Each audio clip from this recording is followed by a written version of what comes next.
Why? Because we talk about our feelings. Okay, so I'm so glad that you're here because it's very important again that you have an understanding of what grief is and how it impacts your life. So excited to see all of you that are here, and wow, it's a full house today. Did y'all miss me from last month? Yeah. Yes, I missed y'all too. I missed you all too. Let us appreciate Barry and Marie Franklin for providing this service to our community. Would you clap?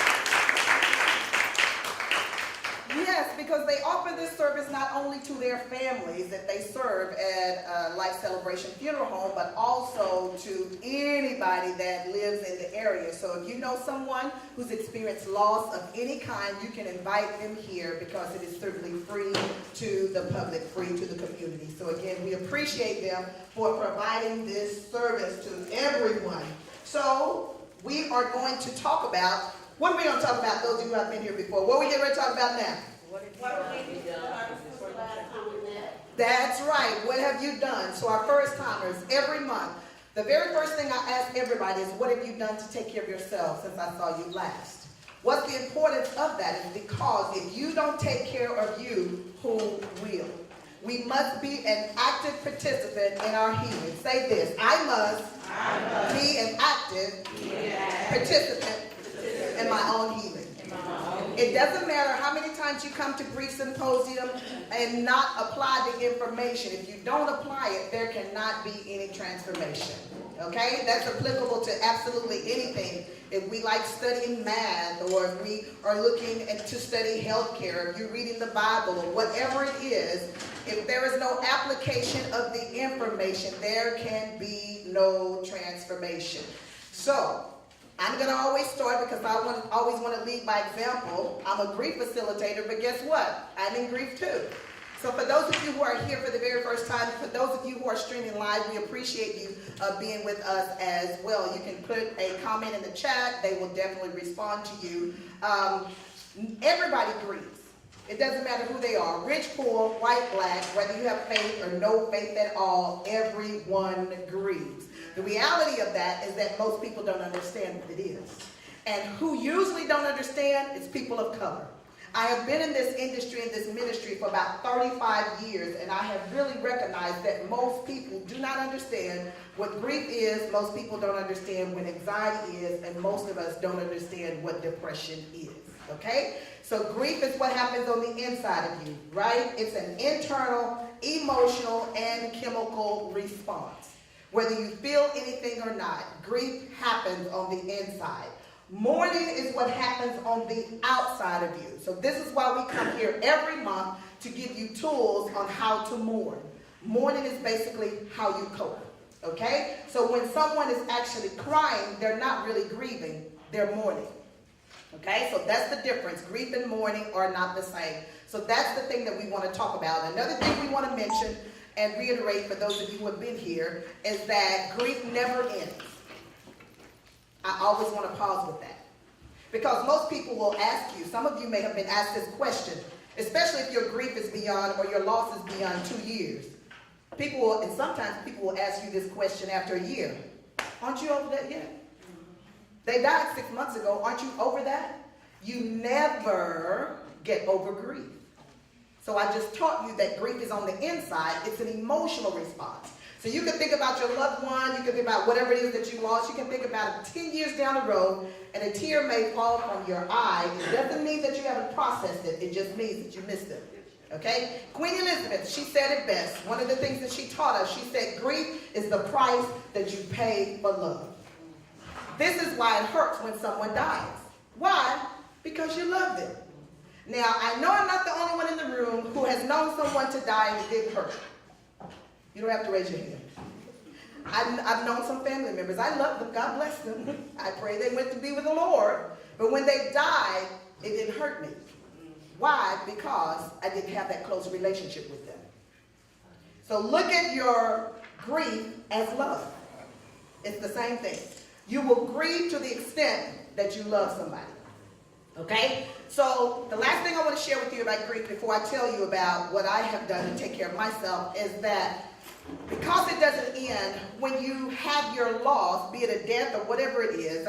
Is anybody here for any other reason outside of a death loss? Are you here because of a divorce? I know us too, we're here for divorce. Anybody else lost your job, lost your health, all of that? So everybody is here primarily for a death loss. So when you have that loss and the person dies, you're in what we call acute grief. Acute grief. So acute is a word that most of us are familiar with, right? When you have to have acute care. Some of your loved ones may have been in the hospital, in ICU. That means that they were receiving acute care. Okay? So when the loved one dies, that's acute grief. When you move beyond that moment, you're in what we call early grief. That's the first 2 years of the loss. Do we have anybody here whose loss was within the first 2 years? Kind of raise your hand. Okay, so we got a lot of you that are in what we call early grief.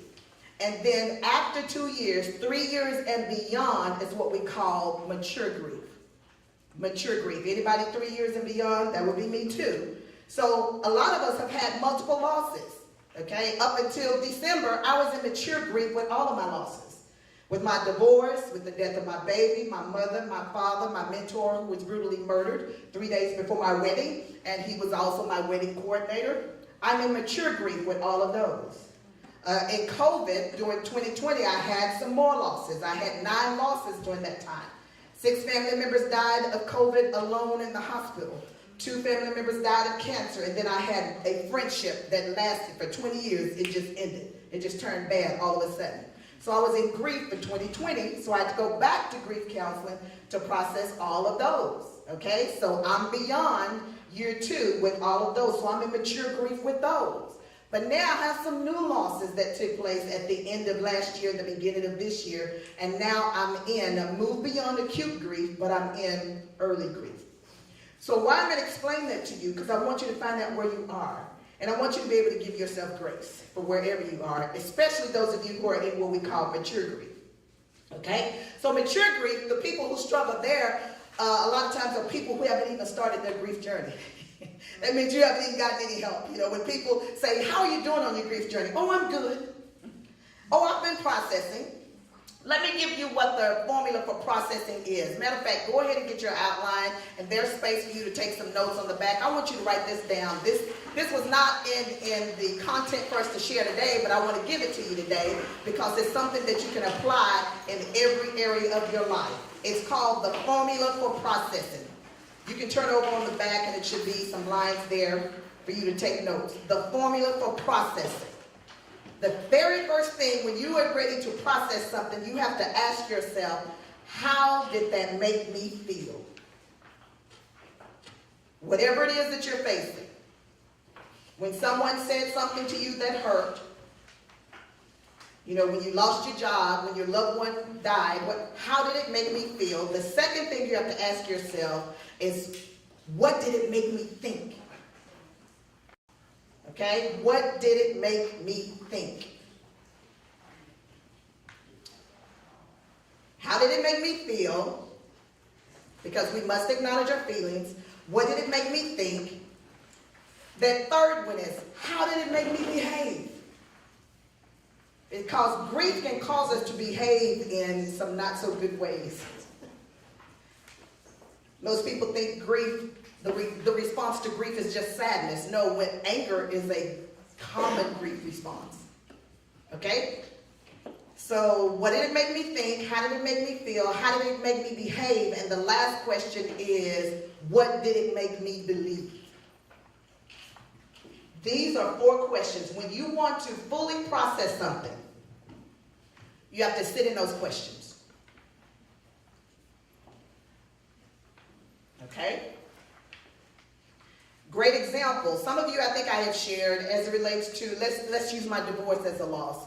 I was married to a pastor, and very brutal, public, just gruesome divorce. And that was in 2012. Okay, here we are, fast forward in 2024. 2023, my goddaughter attempted to set me up with somebody on a date. She was out to dinner. That was my first sign. I shouldn't have believed her. But she said, gee, mama, listen, she texted me. I was actually here in Austin when she texted me. She said, hey, I just met this guy, and I think y'all be great. And I should have known then when she said she just met him. That means she doesn't know him. But she said, I think y'all will make a great couple. And I said, well, send me a picture of the guy. And she sent me a picture of the guy. He looked really nice, but he had on a cross. And so I just told you that I was married to a pastor who wore crosses all the time. the cross triggered me. And I saw the cross like this. That's how my brain interpreted it. I like, oh no, honey, I can't date him because he's wearing a cross. And she said, Mama, my daddy wears a cross. Are you against or biased with people who wear a cross? I said, you're right, he does wear a cross. And there are other people that I know that wear crosses. But because it was a man and he had on a cross, and because of the trauma of me going through that divorce. So what that told me, that was a trigger that told me that I hadn't processed the cross. I love Jesus and he died on the cross. But apparently I have problems with crosses that I didn't know I had. So what's the story that I'm telling you is that, okay, how did that make me feel? In that moment when I saw the picture, I was overwhelmed. So much so that I couldn't even process it correctly. This is why we can't move on how we feel. Feelings and emotions are different. Emotions come first and then feelings come next. Okay? So I didn't like how that made me feel when I saw it. I didn't like what it made me think. It made me think, oh my God, all men that wear crosses is going to hurt me. How did it make me behave? It made me behave rashly. Without thinking. I immediately responded and said, I can't do it. Okay? And then what did it make me believe? That I'm possibly going to be by myself and never date again. I got all of that in 0.35 seconds. Okay? So that's the example I want to give to you. You must process your grief. You must process whatever it is that you've gone through. Okay? So I've given you plenty of time to come up with some of the things that you have done to take care of yourself since you saw me last month and since I saw you. What have I done? Again, I've gone back to the doctor again. Some of you have been here when I've shared the journey about me going through grief and found out my kidneys were not functioning properly because of all the stress and all of that. So I went back for a follow-up about 2 or 3 weeks ago. I was very excited because I changed my diet, found out I was, gluten-free, and I was abiding by that diet, feeling really good about myself and the accomplishments. My blood work came back bad, still. My kidneys are still poorly functioning. So that really discouraged me. I'm like, you know what? I'm doing all I can to change my lifestyle. So I reached out to my holistic doctor. I have a primary care doctor and I have a holistic doctor because I really want to go the route of being holistic about everything, from the medicine that I take, from the lotions that I wear, from toothpaste, everything. I'm really working to do that because a lot of those chemicals that are in the products that we use are harming us and we don't even realize it. I used to think people like that were over the top. They're not over the top. This is really real. Okay? So I sent my blood work to my holistic doctor. My holistic doctor did some research and she said, well, from the time that you had your blood work in February until now, looks like your sodium level went down and your kidney function went down, all because, she said when you started taking this blood pressure medicine. It's called losartan.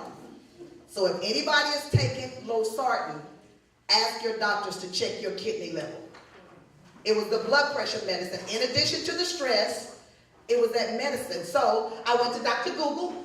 After I spoke to the holistic doctor, I went to Dr. Google. And Dr. Google said the side effects of losartan, that one of it is it damages the kidneys. So I emailed my PCP and I said, hey, I need a consult with you. And I said, hey, my blood work. Matter of fact, she sent me my blood work through my chart. Everybody, we all got the my chart. We can go in there and look at our records and things like that. But there was no explanation of what it meant. So I guess I needed to call her to get her to explain it to me. And after I talked to my holistic doctor, found out what was going on, called the PCP, spoke with her, and I said, this is what it's saying. What are we going to do about it? She said, you sure are right. Your kidneys are damaged by this medicine. Wow. Is she the one that recommended? Okay. She's the one that, she said, so you're not going to, I'm still with her. The only reason I'm still with her because she was willing to listen to me. Some physicians don't listen to you. A physician is doing just like what the word says. They're practicing. They can only practice on you what you tell them about you because they don't know you. Okay, so you have to know your own history. I'm an advocate for medication. I believe it. Some of us need it, especially people who deal with bipolarism, all those kinds of things. Some of us need certain kinds of medications. However, you need to be your own advocate. And that's what she told me. She said, yes, it does damage. I said, so were you going to ever tell me that? Then she started babbling. But she didn't realize that I had done my own research. She said, well, this is what we're going to do. We're going to try you on amlodipine. So my whole goal is to come off all of this stuff. But until then, I've got to be an advocate for myself. So that's what I've done to take care of me. Okay? Gone to the doctor. I'm maintaining everything else. I'm doing some decluttering in my home. Oh my God, if you haven't done that, she said, oh Jesus. I encourage you to declutter. This whole process of me healing has caused me to go to an external decluttering. Okay? Go in your home. Believe it or not, a lot of that is impacting us. Research is supporting that. It impacts us emotionally and psychologically when we have a lot of junk and clutter around our home. Okay, so I've been doing that, and those are the two major things that I've done. So, all right, some of you raise your hand. Let us know what you've done since I saw you last to take care of yourself. Y'all have plenty of time to think. Don't make me call on people. Okay, there you go. Yes, what have you done? I'm turning 60 in October, and I booked my first cruise. Whoa! I'll clap for that. Yeah. Turning 60 and booked your first cruise. That's going to be amazing. When are you going? July 20th through the 27th. Okay. And, you a trooper. So you didn't do this little 4-day, 5-day. You're doing 7 days. 7 days. 7 days. Yes. That's really, really good. You're going to love it. I believe you will. Okay? So good for you. Celebrating 60. Anybody else? What have you done since I saw you last? Yes, ma'am. Well, I told you I was going to have the cardiac workup. Yes. Normal. All normal. Good. Good. Dairy? Let it go. You let dairy go. I don't have all the aches and pains like inflammation. Come on! Listen, I need you to say that loud so that people can hear you. It works. It works. What that last month I talked about dairy and the impact of dairy. I encourage you to do that. Don't eat it. Don't eat dairy because dairy causes inflammation. Okay, dairy is basically, this is what the ENT doctor told me years ago when I went for hoarseness. Yes. And he said it was because of dairy and inflammation was settling in my throat. I thought, like I went to medical school, I thought inflammation was only associated with arthritis and aches and pains. No, for me it settled in my throat. So when I gave up dairy, the hoarseness left. And he said basically if you keep eating it, eating it or drinking it in any form, it's like you are eating and drinking mucus because it's cow mucus. That makes, it's like, ooh. It's like, okay, we don't want, so you stop eating dairy and you can tell what in your body? I don't have the aches and the pains like I had. I still have some. But not like it was. Not like it was. Not like it was. Yes. So good. So if you are dealing with inflammation, and all of us have it at some place in our body, give up the dairy. So good for you. Y'all clap for Hannah. That's wonderful. Wonderful. Yes. Anybody else? I have a question. Question? Yes, ma'am. If you don't want to give up dairy.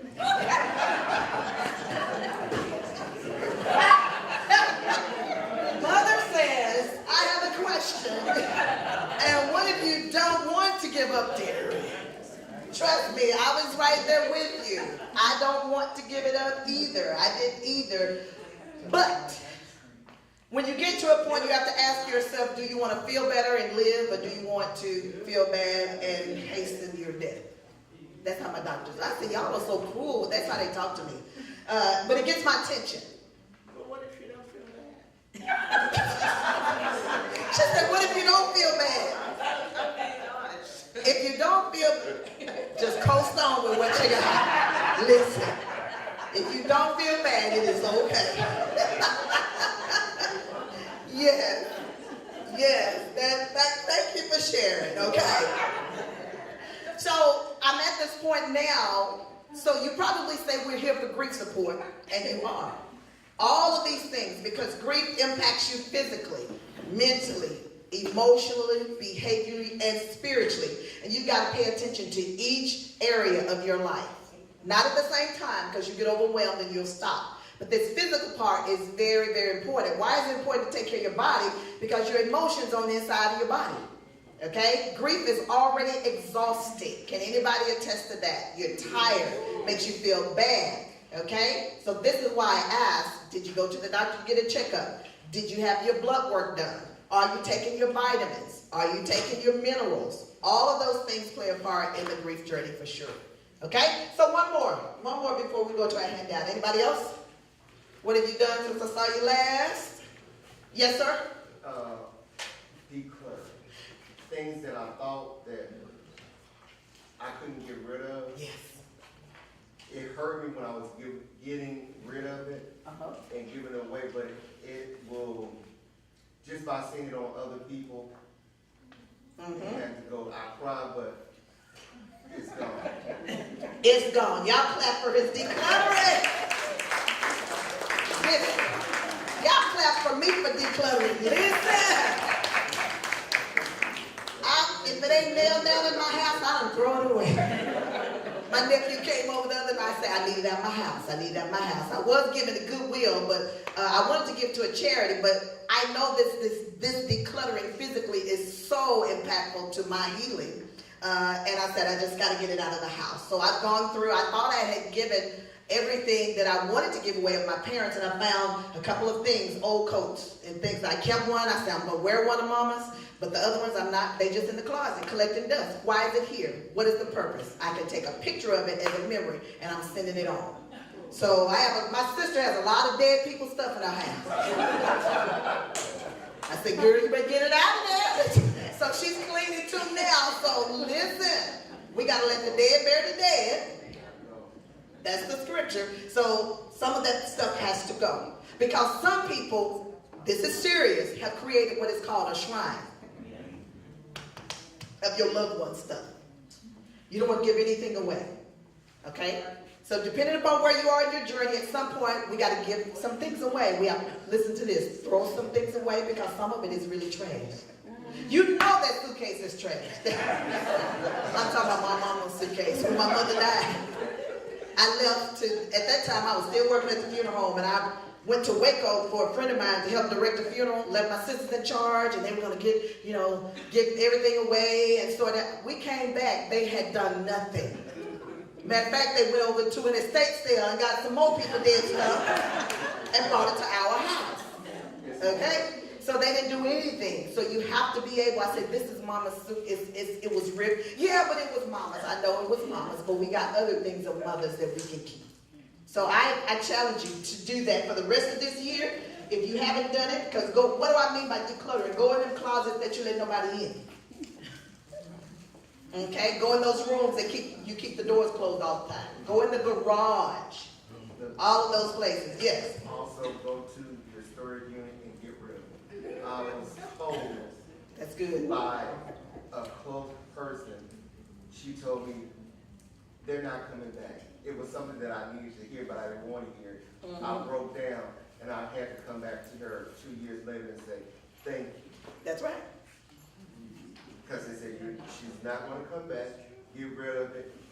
That's right. It was something that I needed to hear, and I was mad at the time, but I thanked her later. And you did it. You absolutely have to do that.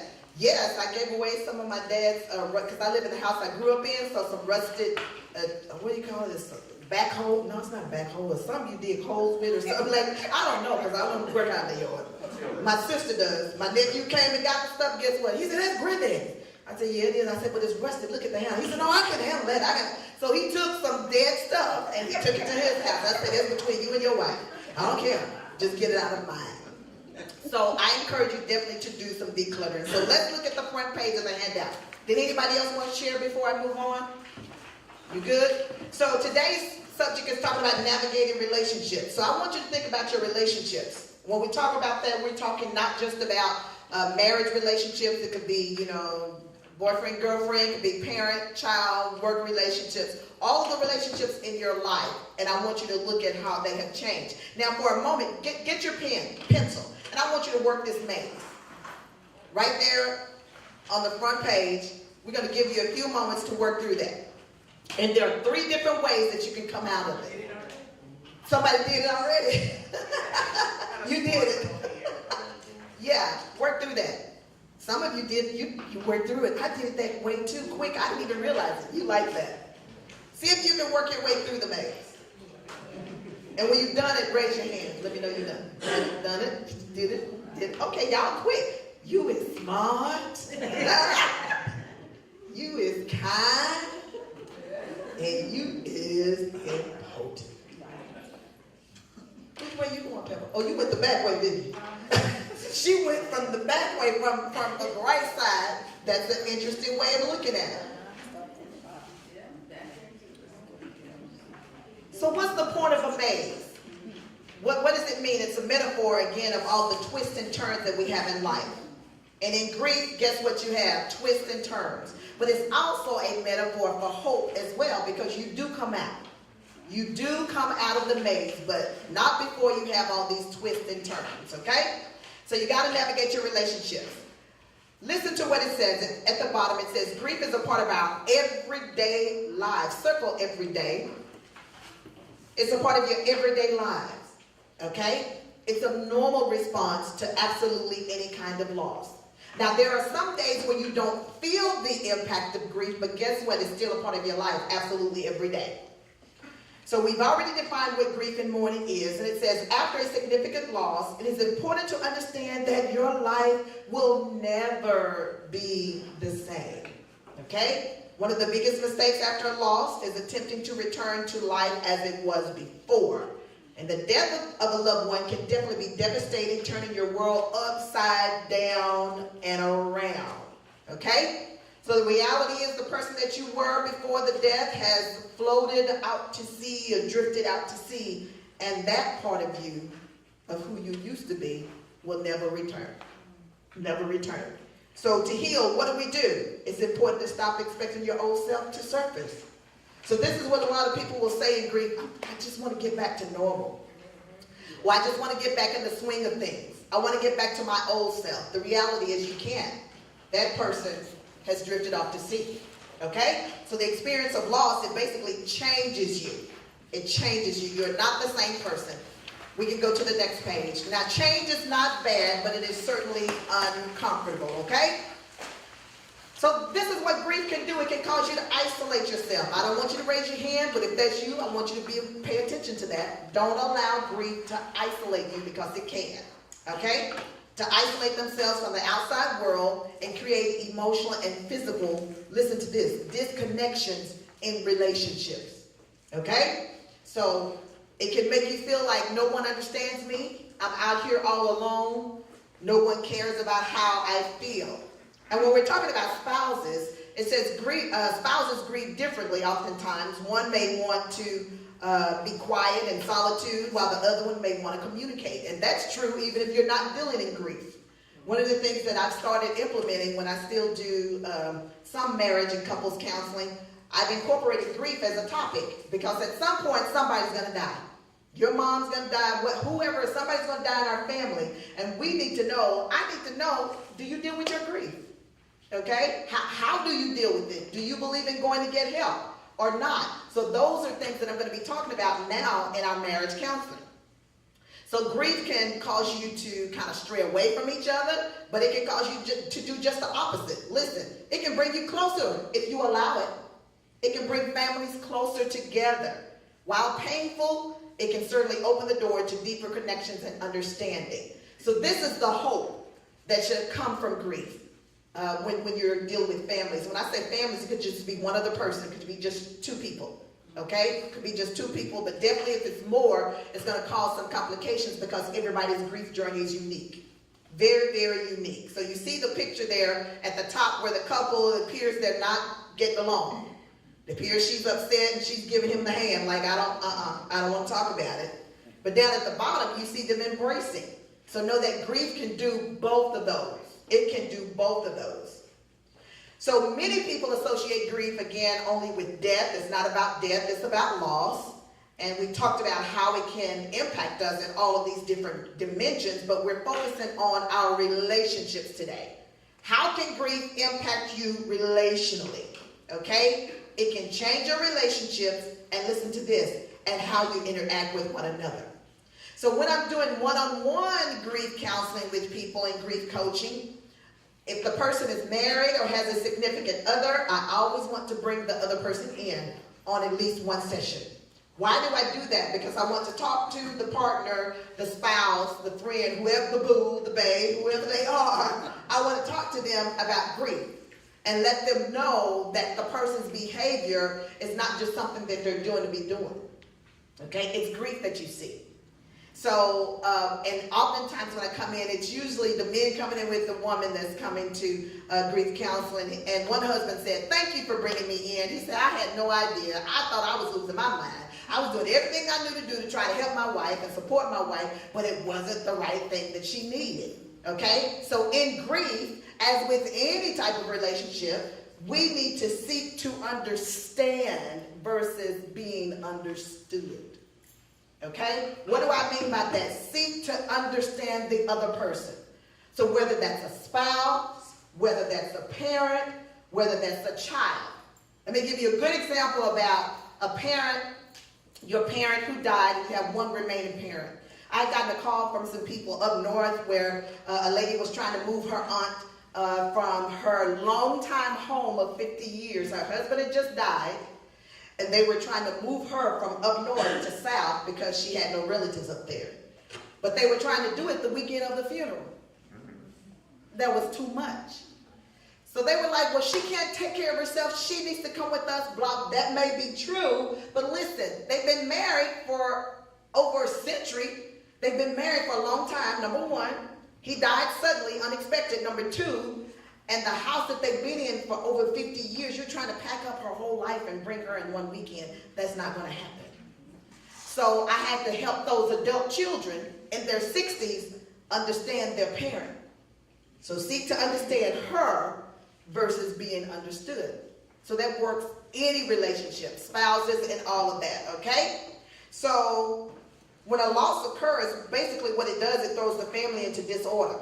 It really does. How does it throw you into disorder? Because you're used to having things done the way it was done by each person. Each person has a role. This person takes the trash out, and this person, we go and call, take care of mom and dad, and we take care of the medicine. Whatever it is, everybody has a role. But when one person dies, it changes, it shifts. Kind of like you're in the maze, right? When our mother died first, and she was in hospice. And she was in a hospice facility. And so we went up there and just stayed there basically until she died. And they had kind of like a movie room for the kids. So I sent one of them, I said, "Go get a movie for the kids to watch." You know what movie they got? Was Soul Food. I said, "You do know how this movie ends, right? Big Mama's getting ready to die." While our mother is physically dying, I said, "But that's okay. You did the best you could. Play the movie for the kids. They need to know about death and dying as well." But we were at mother's bedside as she was dying. Mother was a cook. Soul Food was our family. It was every Sunday. Didn't matter how old you were expected to come by mother's house. After church, we're going over there for dinner. Soul Food Sunday, she'd feed all the people in the neighborhood, everybody in church, and she just fed everybody.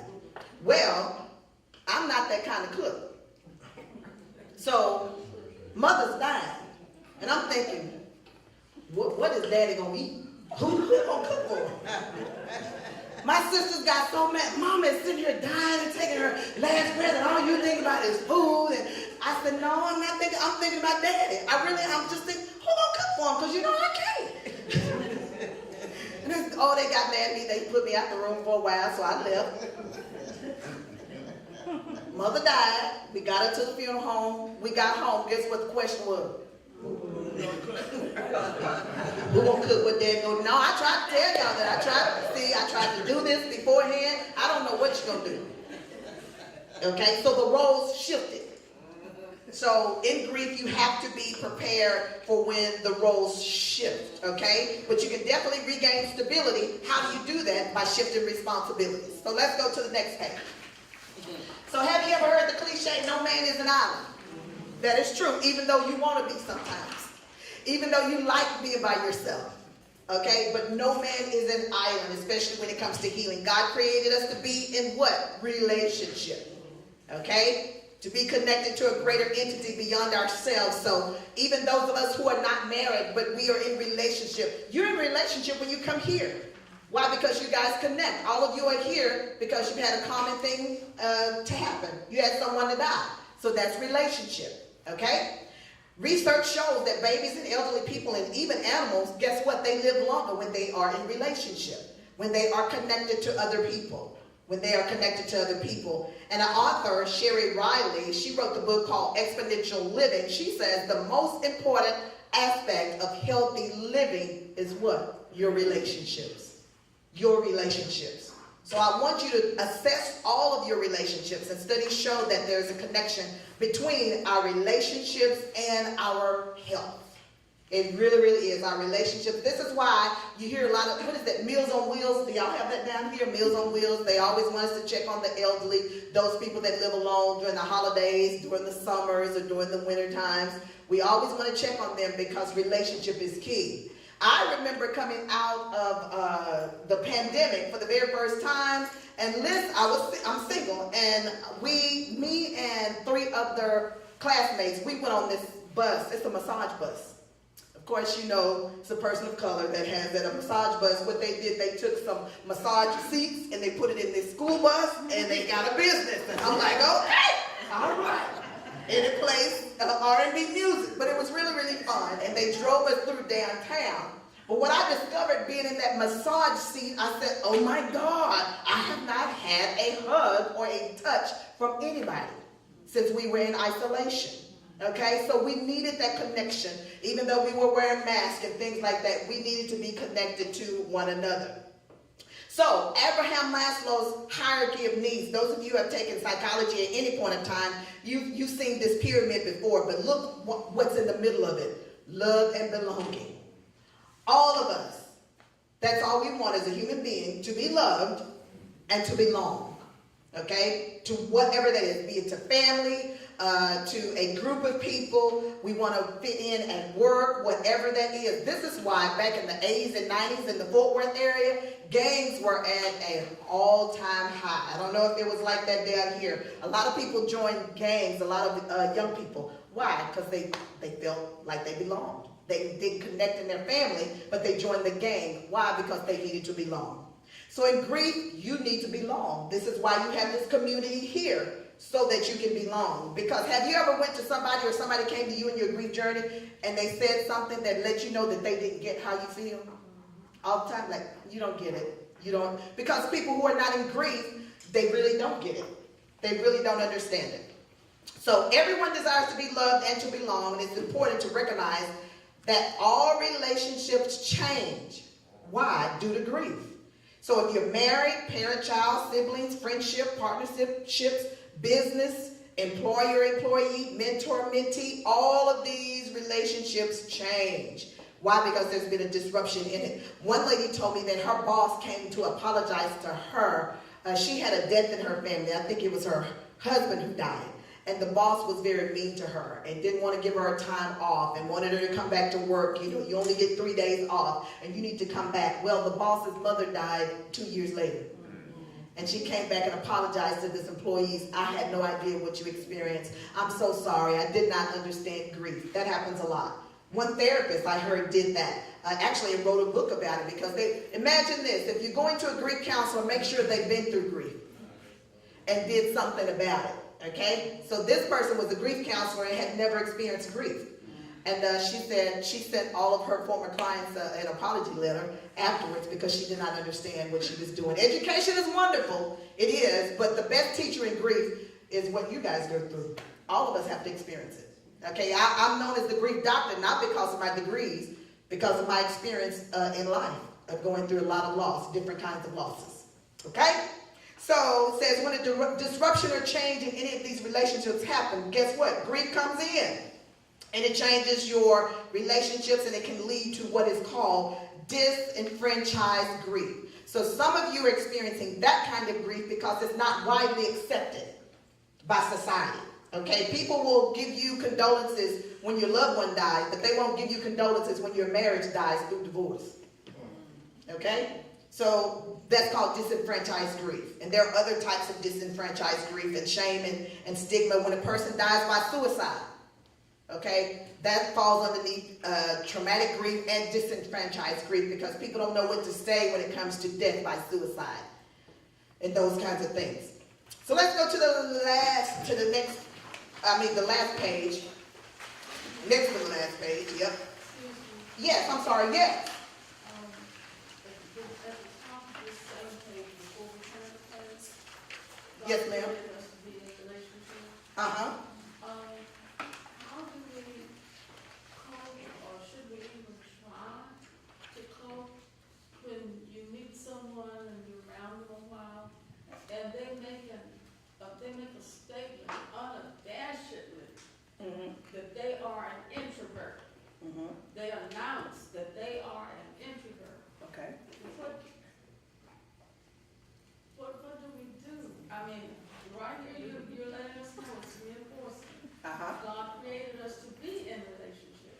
And yet here is somebody who's standing on a soapbox letting you know, I'm an introvert, so. And that's how it is. Yeah. Okay. Yes, and that's how it is. And that's how it is. Or it is what it is. A lot of people say that too. Thanks. So what I encourage, thank you for bringing that up. We have to deal with people where they are and not where we think they should be. But gently encourage them, that kind of thing. I get calls a lot about people saying, what do you do? My loved one is grieving and I know they need help. And I say, well, first of all, do they know that you're calling me? No. Do they want to get help? No. I said, well, there's nothing that you can do other than pray for them if you believe in prayer, and then just gently continue to support them where they are. Where they are. Uh-huh. Because healing is not for people who need it, it's for people who want it. That's powerful, isn't it? Yeah, healing and recovery is not for people who need it. It's for people who want it. You guys are here because you want it. Okay? You could be anywhere else on a Sunday afternoon. I know we could all be taking our Sunday afternoon nap.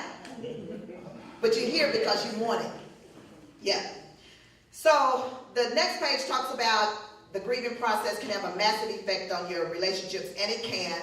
And I'm just going to kind of read through the subjects there. You can read through the rest at home as a part of homework. But many of you are dealing with secondary losses and changes in your relationships. What's a secondary loss? A secondary loss is as a result of the primary loss.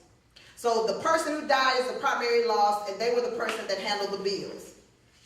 So you not only lost your spouse or your father or your mother, but you also lost your bill payer. And that may not sound like important to you, excuse me, but if a person ever paid for bills, that's important. Years ago, I remember a funeral director shared a story. This was before technology was as present in our world as it is today. And the funeral director said he buried this lady's husband, and he paid all the bills. 30 days after the funeral, she came to the funeral home with a greasy paper bag, and it was full of money and bills. This is before automation, where we had to handwrite our bills and mail them in. The lady didn't know how to mail her bills. So as a funeral director, guess what he did? He brought her in and helped her pay her bills. Okay, so she lost not only her husband, but she also lost a bill payer. That's a secondary loss.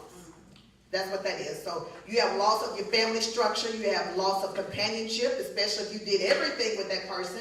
Now you got to figure out what to do, who to do those things with. Okay? And a loss of your support system. So you can read through that at home. I want to get to what do we do about it now? Okay? Choosing you. We want you to choose yourself. So what do you do about relationship changes? The first thing I want you to do is choose you and honor your healing. And don't allow yourself to become discouraged by unsupportive actions of others. Y'all need to underline that, because some of us find ourselves in a space of being stuck in a cycle because certain people are not supporting us the way that we think they should, or the way that we want them to. And sometimes it happens in spouses. It happens in the house with our parents. The truth is, everybody functions on a level that they can. Everyone doesn't have the capacity to accompany you on this journey of healing, especially in grief. It takes a special person with understanding to be able to do that, okay? So try not to internalize or take anything personally, and then allow yourself to be vulnerable to the changes that have been brought on by grief. So what can you do? Set boundaries. When you start healing and recovering, it upsets the apple cart. What do I mean? The people around you. It may upset them a little bit because they're used to you functioning like you used to function. And whatever that was, and it was probably dysfunction. They're used to you saying yes all the time. Yes, I can come take care of the kids. Yes, I can give you money. Yes, I can do that. So when you start setting boundaries, they're like, you change. You think you're better. What is this? No, it's you're healing. And as you start healing, you start seeing life differently. You start seeing the red flags. You'll see them before they turn red. You'll see them when they're pink. You're like,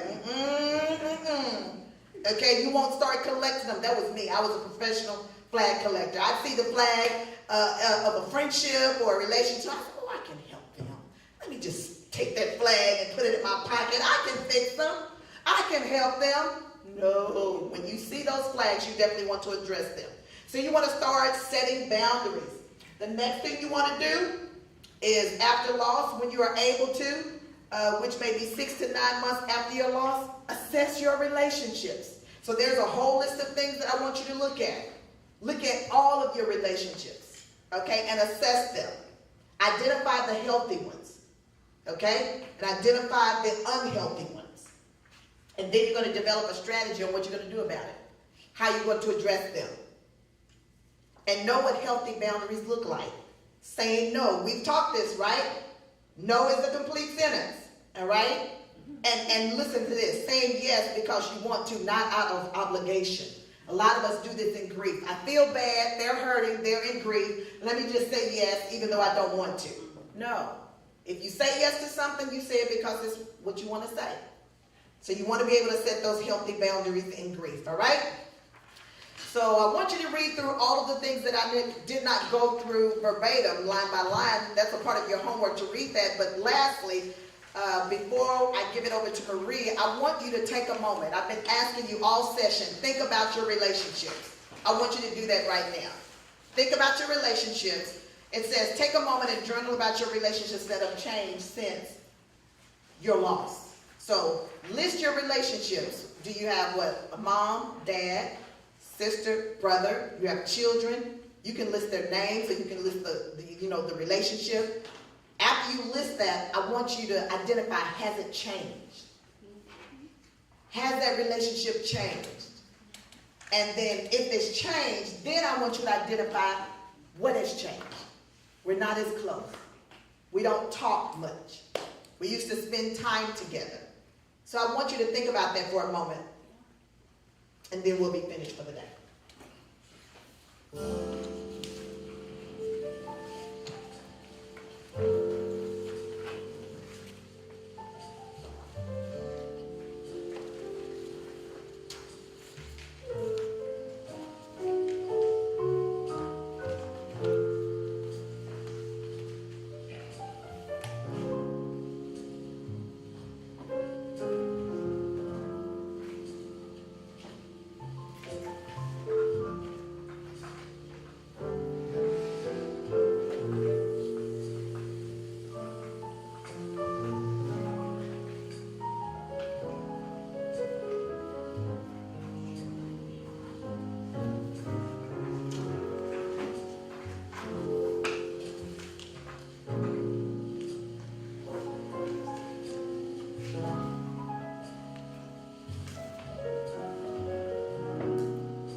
So hopefully, this just gave you a head start to really think about your relationships, if you haven't been doing so already. Okay? So we want you to go home, think about them, and think about how you're going to respond to those relationships. Okay? Because any relationship has to be cultivated. What do I mean? You have to. Well, some of my friends a few years ago, they said, "You're not a good friend." I got offended. I'm like, "What you mean I'm not a good friend?" "You don't call us."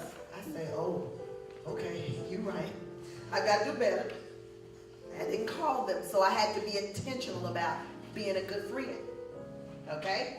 So think about those relationships, and then also, again, the other homework is choose one of the action items that we talked about on the page before and execute it. So don't try to do all this at one time. Grief is a journey. every day. Okay, so you want to pick one thing to work on and then master that, then you can move to the next. And then lastly, before I turn it over to Mr. Berry, we have some care notes. Anybody familiar with these? They usually are in some funeral homes, not all, but they're in hospitals sometimes or even in the doctor's office. I have several of them. These are little booklets that provide inspirational messages to you. They have different topics. This one says, making sense of your life after a loved one's death. Then we've got getting through the first weeks after the funeral, or when a death is unexpectedly, or 6 myths about funerals and things like that. We have these available for you, so they're free. So feel free, after he finishes and we dismiss, you can come up here and you can get some of the care notes, all right? So blessings to each of you all. We will see you all next month. Next month, we're going to be talking about coping mechanisms in grief. Everyone copes, okay? The question is, do you cope in a healthy way or an unhealthy way? The goal is to move from coping in an unhealthy way to a healthy way, all right? So let's clap for Mr. Berry as he comes and closes us out.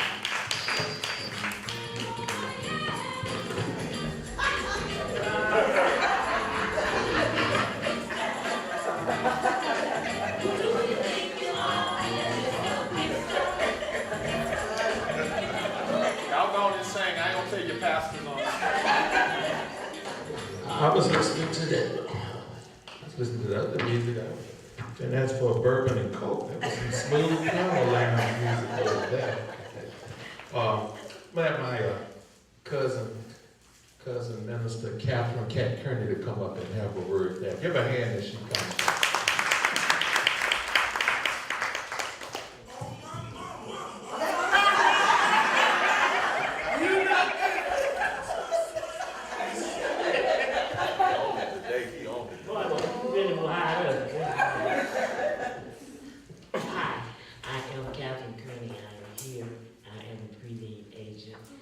For the life celebration of our Franklin mortuary. And I am the one that when you want to prepare beforehand and get your stuff together because your family probably won't do what you would want them to do, but you can take care of it with me. That's who I am. God bless you. I don't have any cards, but I have a book that I can put your number in because if I give you a card, you're not going to call.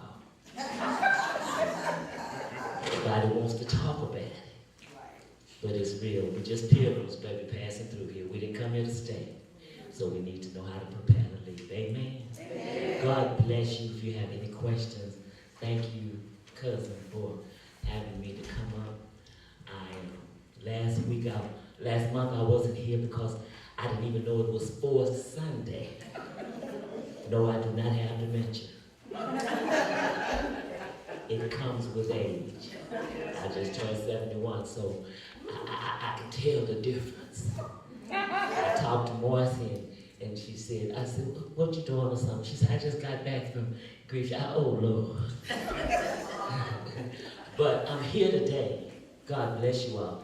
If you have any questions, anything you want to talk about, feel free to talk about it with me. I'll give you my number, but you may not want to give me yours.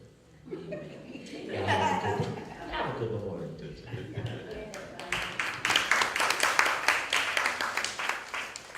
Oh, you ain't got no song after that, huh?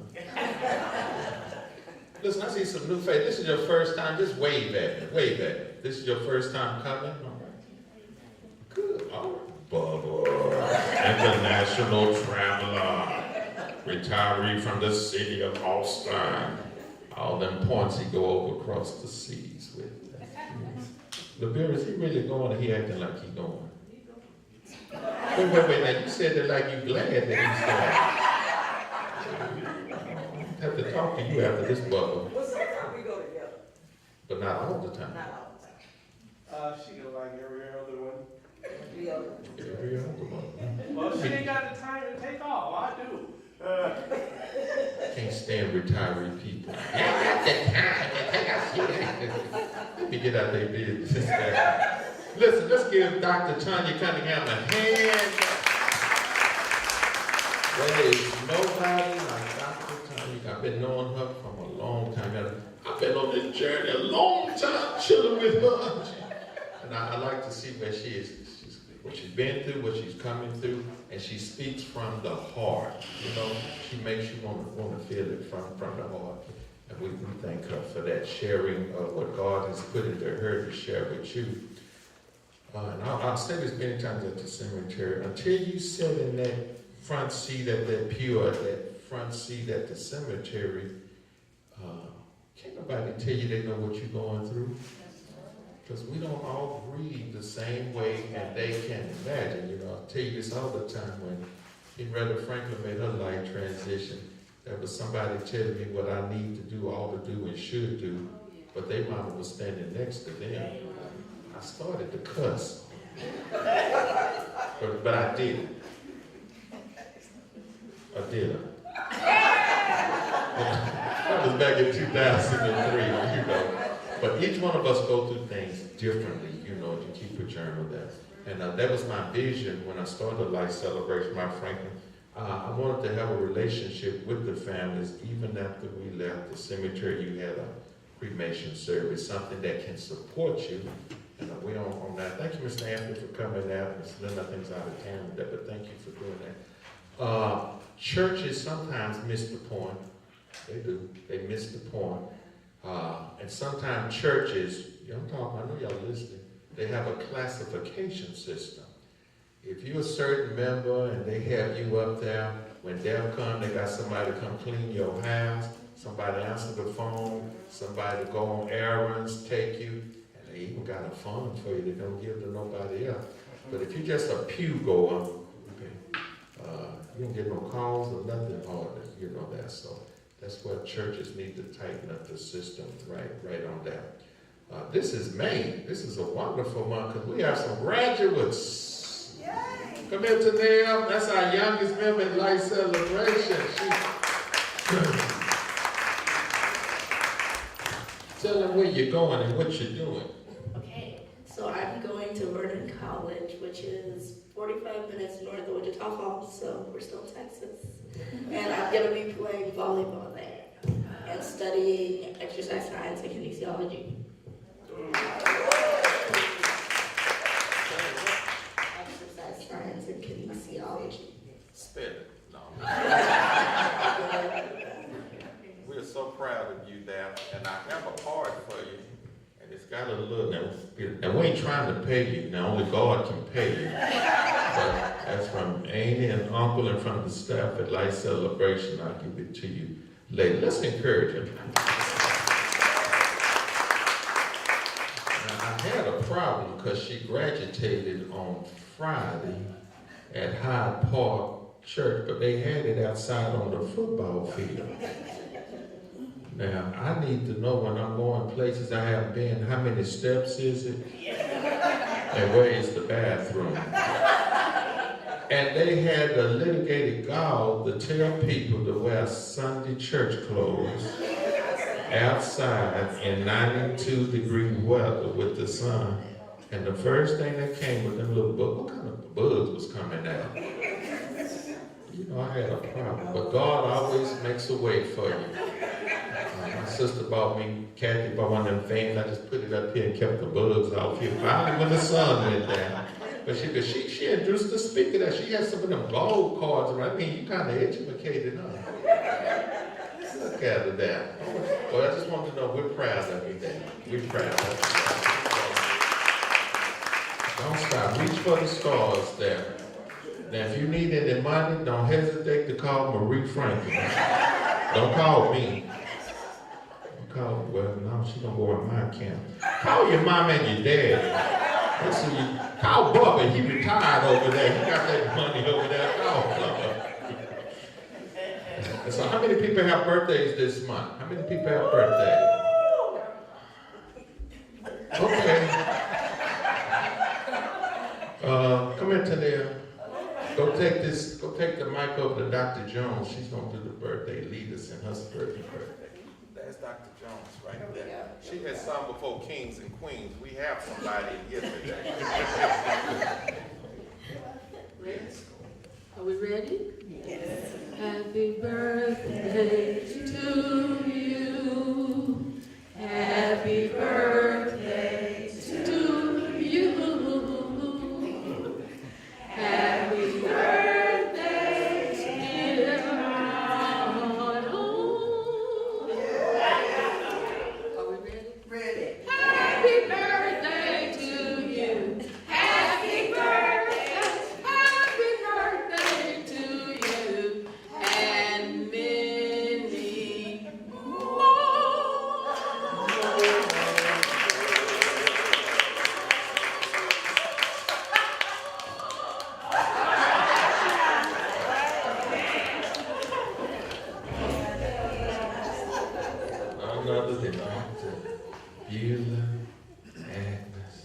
peach cobbler face Jones.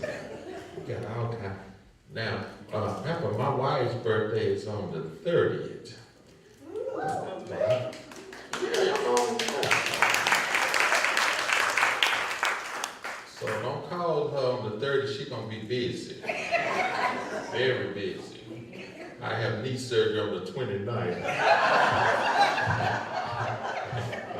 So that's gonna keep me out of going to get a gift, but we'll catch up later, okay? Man, you know I used to kind of say those things in public. Now that's a problem in my house.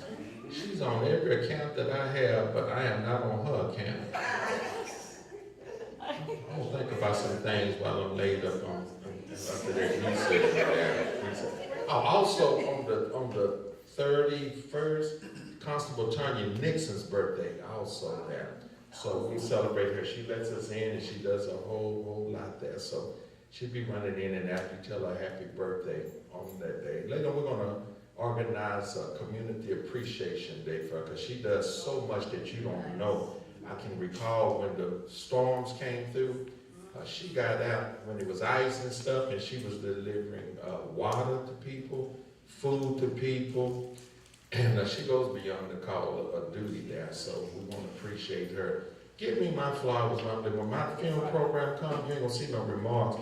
If you ain't told me what you thought about me while living, then you don't need to be talking to me in the box.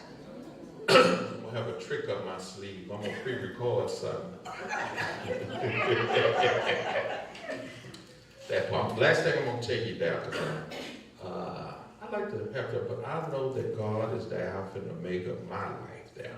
So He's got the middle. So I've been diagnosed with cancer, but I ain't worried about it. I got colon cancer. I was getting ready in March to go to a board meeting with the Thomas Darcy workshop. My doctor called. And you know, you don't want to see IRS calling you. And you don't want bill collectors calling you. And then my doctor called that. He said, because I had some of you might know, I think it was last July. I had a service, and then I suffer with diverticulitis and things. And I had a film at my church, Mount Zion, and went to the bathroom, and blood came out, and I made it home, and nothing but blood came out. And it just so happened that my guys was in the garage there. And had not been for them, I don't know what happened, but I had to go to my ambulance. And the good thing, though a lot of blood came out, I had to have a blood transfusion. And I was out in 3 days. So I knew the symptoms, so in January was coming again. So when I had to have a colonoscopy every 4 or 5 years because of what runs in my family, that's when he said, well, there was a tumor and that it's cancer in there. But you know, he said, we're going to find the best specialist in there. I said, okay, I got on the plane, went on, prayed about it, and then shared that. Now, you know, I don't have a problem sharing because so many men will not go to the doctor, and they have insurance. Y'all better quit listening to that stuff, think it like a man. If this fingernail ain't looking right, I'm going to the doctor, because I got insurance there, you know. But go there, quit letting society tell you. You take it like a man. I see so many death certificates, colon, 4th stage, it could have, cancer could have been taken. You women, you go to the doctor too. You know, breast cancer is on the rise there and stuff, and it can be prevented if you go in time. So after we do the knee, then we're going to take care of the cancer, then I'll be ready for a bicycle ride from here to Galveston.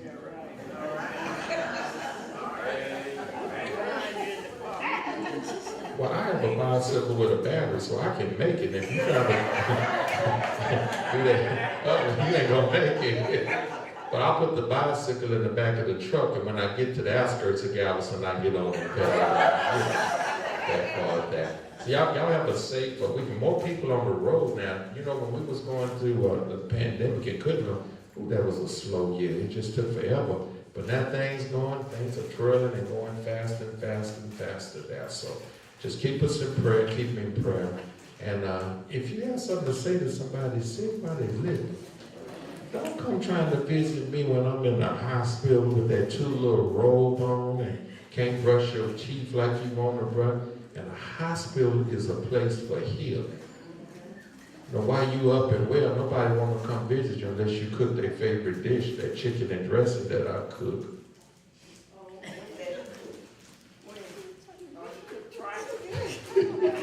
Or that tripe, St. Louis tripe there, but I ain't gonna look where it's at, cause y'all be trying to, I won't get none, y'all to go to my place there. No, when you visit people now, I don't go visit people in the hospital. I really don't, because number one, I remember I had to go visit my mother, but when I was going there, there was this lady outside of St. David's Hospital with the IV in her, and I know she'd been on oxygen and she was smoking. Oh, Barry, I ain't ready to go. Don't come get me.